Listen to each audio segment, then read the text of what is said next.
Finally Ramzan মাস চলেই আসলো। সবাইকে রমজান মোবারক। দেখতে দেখতে কিভাবে যেন একটা বছর কেটে গেল, তাই না? ২০২৫-এ কিছুদিন আগেই মনে হচ্ছে রমজান মাস গেল। আবার ২০২৬-এ রমজান মাস চলেও আসলো। আজকে হচ্ছে প্রথম রমজান। সবাইকে রমজান মোবারক। তো আমি হচ্ছে এখন সেহরির জন্য রান্না করব। ভাই ছোট আপু যদি বাসায় থাকতো তাহলে আর আমাকে এখন সেহরির জন্য রান্না করতে হতো না। কিছুই করার নেই, যেহেতু ছোট আপু বাসায় নেই, রান্না তো আমাকে করতেই হবে। সেহরি, ইফতার সব কিছুই এখন আমি রান্না করব।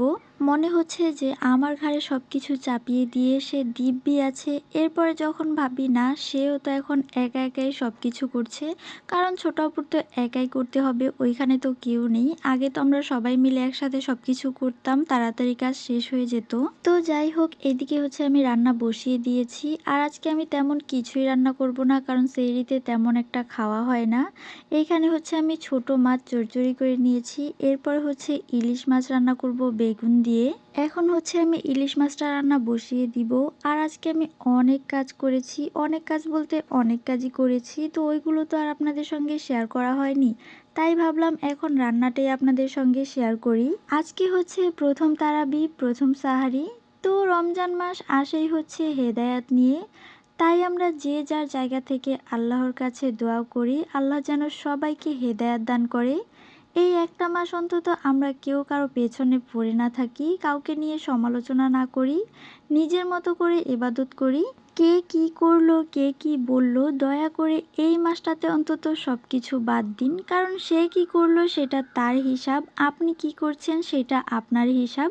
তাই নিজেকে সময় দিন, শুধু উপরওয়ালা আর নিজের মধ্যেই কন্ট্যাক্ট রাখুন, বাকি সব কিছু ঝেড়ে ফেলে দিন।